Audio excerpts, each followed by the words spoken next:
Linda dan sahabat Mirai Aset, hari ini saya akan memaparkan hasil RDG BI pada bulan Juni 2025. Next.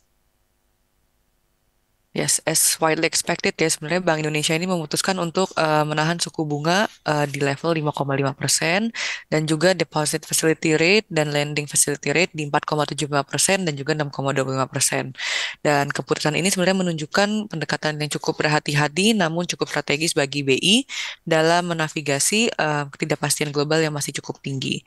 Dan di satu sisi, inflasi domestik sebenarnya masih tetap dalam kisaran target BI yaitu 2,5 plus minus 1%, yaitu 1,6% pada bulan kemarin, dan juga nilai tukar rupiah masih tetap relatif stabil. Sekarang itu di sekitar 19.300.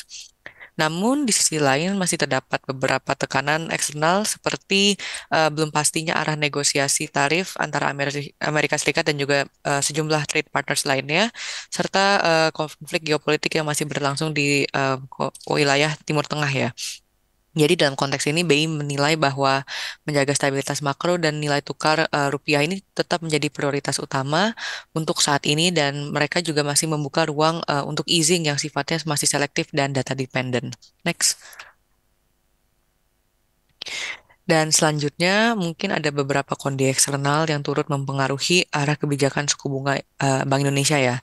Salah satu indikator yang menyoroti kerentanan tekanan eksternal Indonesia adalah trade surplus atau surplus neraca perdagangan yang kemarin itu menyempit cukup tajam ya. Jadi pada April 2025 trade surplus itu tercatat hanya sebesar 0,2 miliar US dollars, yaitu posisi terendah dalam 5 tahun terakhir.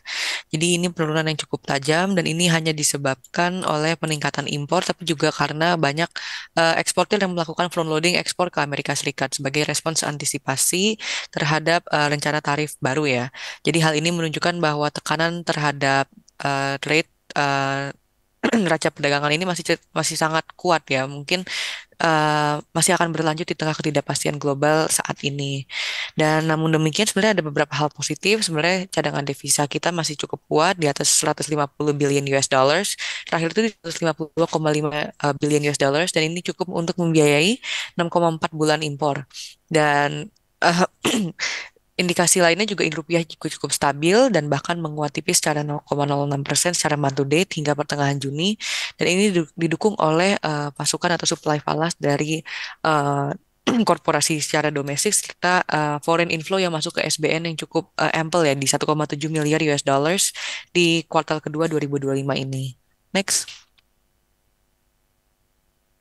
Dan secara domestik, sebenarnya memang kinerja pertumbuhan ekonomi kita masih menunjukkan pola yang cukup mix ya.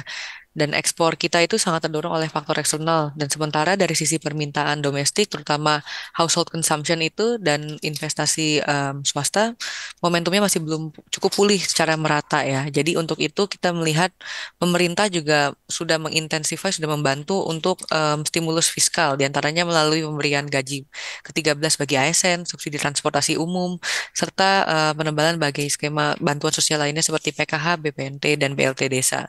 Dan semua ini sebenarnya diharapkan untuk menopang daya beli masyarakat, khususnya pada segmen menengah ke bawah pada the rest of the year di 2025 ini. Dan dari sisi moneter, BI juga tidak tinggal diam. Selain pemangkasan suku bunga pada bulan Mei kemarin sebesar 25 basis point, BI juga memperluas stimulus lewat pelonggaran kebijakan makroprudensial ya, termasuk perluasan program insentif KLM. Jadi per Juni ini total disbursement KLM sudah mencapai 372 triliun dan diarahkan ke sektor-sektor prioritas seperti perumahan, investasi produktif, dan juga UMKM. Dan dengan kombinasi policy mix fiskal dan moneter ini, BI tetap memproyeksikan pertumbuhan ekonomi tahun ini berada di kisaran 4,6% sampai dengan 5,4%, dengan ekspektasi adanya recovery ya di semester 2 2025 ini. Next. Yes. Dan kita juga melihat ada beberapa tanda-tanda bahwa transmisi kebijakan moneter mulai berjalan ya, meskipun masih terbatas. Credit growth ini tumbuh hanya 8,43% year on year pada bulan Mei, which is the lowest in 2 years ya. Ini sedikit melambat dari 8,88% pada bulan sebelumnya di bulan April. Dan perlambatan ini sebenarnya terutama berasal dari permintaan di sektor perdagangan dan pertanian, sementara sektor sosial dan industri masih menjadi penopang utama pertumbuhan untuk kredit ini. Dan dari sisi suku bunga pasar uang, seperti suku bunga Indonesia itu telah turun ke level 5,34% dan ini mencerminkan adanya penyesuaian ya pasca pemangkasan BI rate di bulan Mei ini dan juga yield SRBI itu sudah menunjukkan tren penurunan dan di semua tenor ya di mana kemarin itu SRBI 12 bulan itu sudah berada di level terendahnya yaitu di 6,27%. Dan untuk mendukung transmisi ini, sebenarnya BI telah menyerap SBN juga di pasar sekunder sebesar 87 triliun, dan juga dari primary market ya, termasuk SPN Syariah sebesar 37 triliun, sehingga total pembelian SBN BI sejak awal tahun ini sudah mencapai 124,3 triliun. Dan namun demikian, sebenarnya suku bunga kredit dan deposito perbankan masih menunjukkan penurunan yang cukup gradual ya. Jadi BI sendiri sangat menekankan bahwa agar pemulihan ekonomi ini berlanjut dengan smooth, suku bunga kredit perlu lebih cepat menyesuaikan ke bawah dan terutama untuk sektor produktif dan juga UMKM. Next.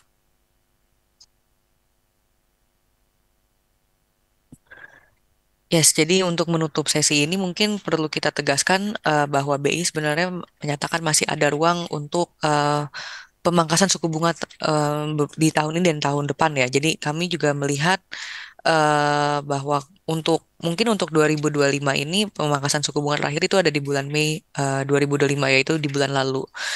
Dan selain faktor-faktor domestik, keputusan BI ini juga sejalan dengan arah kebijakan global terkhususnya dari The Fed ya. Kemarin The Fed juga sudah melakukan FOMC ya. Jadi FOMC terakhir ini The Fed juga mempertahankan suku bunga di 4,25% sampai dengan 4,5%, namun tetap mengindikasikan kemungkinan akan adanya 2 kali rate cut di akhir 2025 ini.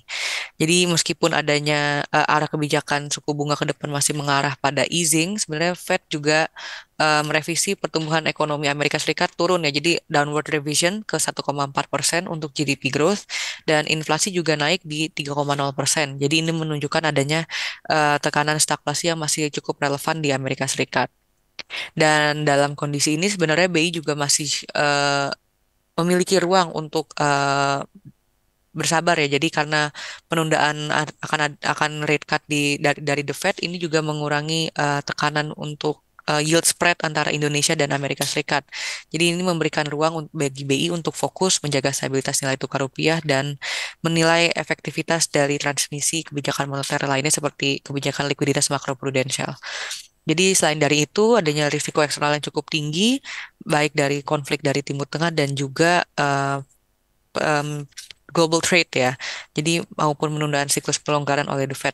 Jadi di saat ini selisih yield spread antara Amerika Serikat dan Indonesia juga memang memang belum ada indikasi yang menipis, cuman masih ada risiko akan menipis, sehingga setiap pemangkasan tambahan atau additional rate cut ini dapat memicu outflow dan tekanan nilai tukar bagi rupiah.